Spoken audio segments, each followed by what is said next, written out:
You ever want to play a game where the title sounds like a mix between a cryptocurrency and a poetic form of miscarriage?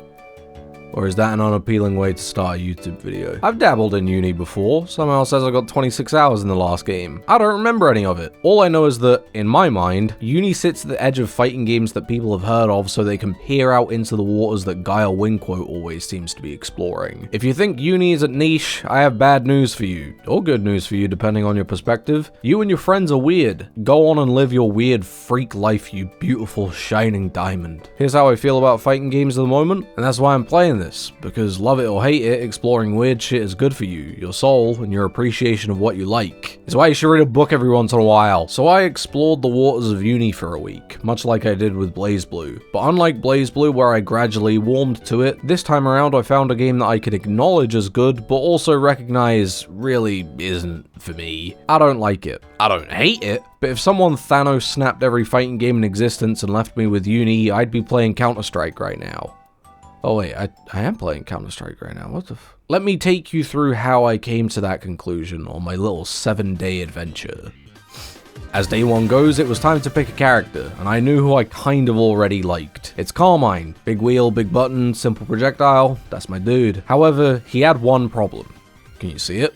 I hate a character that has a delayed run. I call it a Wile E. Coyote start. Chances are you can't tell if you're watching, but this roughly 3-frame startup drives me deranged, and a lot of characters in this game have it. It drives me bonkers, but once I accepted that this is most of the cast, and the one other character that I was semi-interested in felt a little milk toast, I gave up, settled on Fate, closed the game, and played Fallout New Vegas for the rest of the day. Yes, I've got heartaches. After learning a fraudulent combo that will do, I'm not here to optimize, I'm here to know enough to pursue the wares. I headed off into play a match and promptly got my shit rocked, as expected. I played a couple of games against the same dude, and now I hate Markava personally, then got ready to hop onto a new opponent.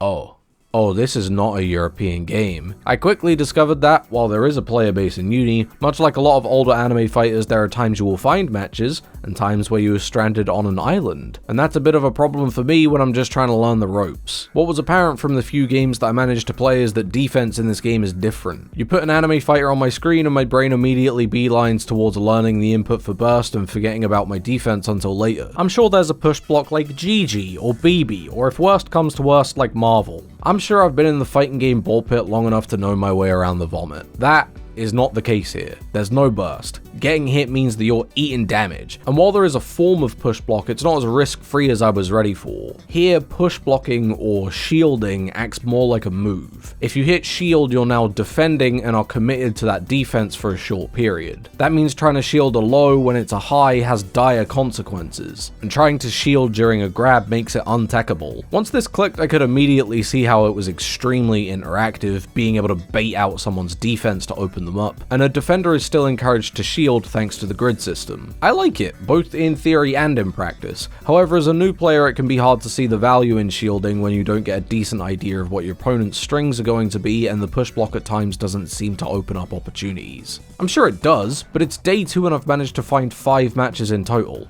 It's rough out here. With so little under my belt, but also struggling to find matches, I looked up some defensive options, found an equivalent to dead angle and a reversal, and called it a day.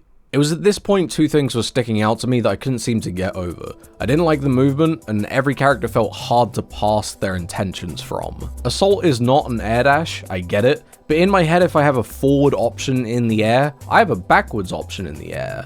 I do not have a backwards option in the air. Yeah, I could have played Attack on Titan and gotten something like it, but my brain has latched onto this idea of forward and backward universal movement. Couldn't get over it. There's not much more to it, it's a me problem. Characters, on the other hand, is also a me problem, and one that I got over in my favorite fighting game, just in a slightly different way. Uni has a lot of characters with big attacks, like half screen and more, and while I'm able to get a decent feel for where pressure ends, that's usually by understanding effective range. Once you push someone out far enough, what are they gonna do? Reset. Because what else can they do? Undernight has a couple of characters I just couldn't gauge their effective range on, and while this can be annoying and neutral, it impacted me even more in pressure. pressure. Even having come to the end of my time with uni, I still could not tell you when a string is going to end because I can't tell when I've pushed them out, and if pushing them out is even going to reset. And what do you mean this is not the most minus move I've ever seen in my life? The result is that I generally enjoyed playing against the more conventional characters. Sure, Enkidu I had a hard time discerning if he could continue the pressure safely, but I could at least tell what distance his attacks would hit, and what the right response to the attack would have been. What am I supposed to do here? This is a game that balances your character is cool over your character is cool to fight against, from what I can tell. That's fine, Lord knows that mine's like that too, and it's really just a choice of where you want the player to get the most value out of the game. Do you want your player to be able to jump right into having fun, or do you want the player to refine what they enjoy over and over and create boundless sets of variation that might intimidate and frustrate a new player? There's no right answer to that question. I just personally found that a lot of the characters in their cool factor didn't seem to be very cool when defending against. I just played Counter-Strike this day, I wasn't feeling it. You might notice that there's something missing from everything that I've been saying so far. The grid system that everyone describes in this game as a tug of war, and the point that I think a lot of people, myself included, consider to make Under Night really complicated. It was about day 5 when I realized that it's just not true for I just want to play the game purposes. Here is a I want to get started playing Under Night but I'm scared of having to learn too much rundown of grid. Hitting and moving forward gives you grid. If you have more grid after 10-ish seconds, you can now cancel anything for free. That's it! On day 2 I went to the tutorial and thought if I have to learn all this stuff I'm gonna kill. Turns out, like every other fighting game on the planet, you don't really have to learn that much before you get it. Finding this out created a kind of post-Vorpal clarity, because the impact that it had on playing neutral, comboing, and all of the rest of it became clear for my own purposes. If I have Vorpal, I can reduce the risk in Wake Up Super. Well, I want that. Just this simple acknowledgement and safety allowed me to grasp the game. Not with a stronger grip, but with a more confident grip. I might not be able to stop my opponent from getting grid effectively, or what my opponent would even want to do with it. But it made it so that once I had that power, I knew what I could do with it without panicking when I didn't have it. From here I looked around and saw dead angle, supers. Hold on, this game's for chicken heads. I read Do Androids Dream of Electric Sheep recently. It's very good and it's very easy read. Would recommend. The fear of it being a complicated game from a systemic level disappeared. And while I don't think that made winning much more enjoyable, it made losing a lot less frustrating. Daunting games can come with this unique annoyance in a loss that your opponent just got the game more. Like you never really interacted with them because they knew a rule that you didn't. While this can be true for some games, Under Night is systemically quite sparse. It's just presented in a way that's unintuitive. As this day went on, cut short by not finding many games, I was starting to think having cut off a lot of my frustration by finally feeling like I have a firm enough grip on the systems to think my way through most situations, I was going to end up pleasantly surprised with Under Night. And this is the day where everything started to click. Understanding the systems, I can really respect a lot of the way that this game is put together.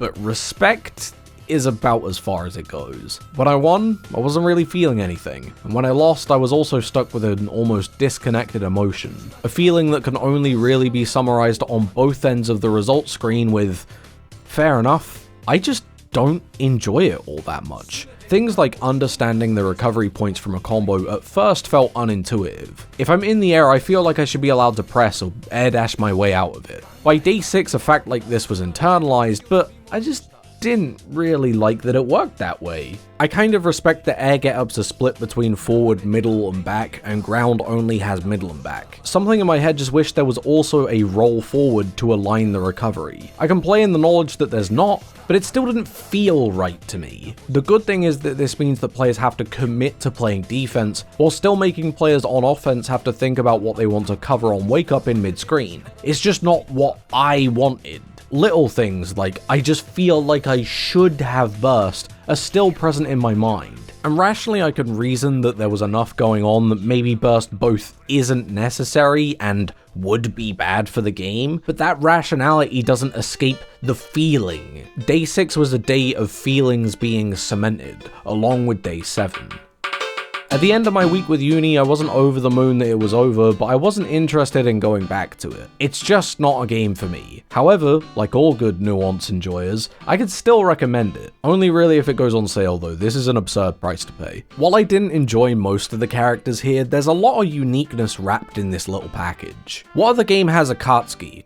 Bad example. What other game has Eltham? Damn it! Most characters are very odd, and one way that I didn't mention is that the routing for almost every character feels a bit intimidating, making the game difficult to get to grips with, which isn't helped by the systems being portrayed the way they are. That said, with characters that can be so unique, I can see Undernight being an untapped mine, a mine filled with gems of favorite characters that people haven't explored. Since the systems aren't actually that complicated to get to grips with, once you find that character, you can start playing Undernight relatively quickly. If I had gone in with someone who understood the game and understood what mattered to a first timer to say supers, get off me, Roman cancel, go run the set, I really think I could have gotten my teeth in much faster than I did here. I still think there's a lot of things in feel and more importantly what I've been conditioned to expect that holds me back from liking this game, but I can see that what's here is an experience that someone could really love, even if that person isn't me and that experience isn't one that I want to participate in any longer.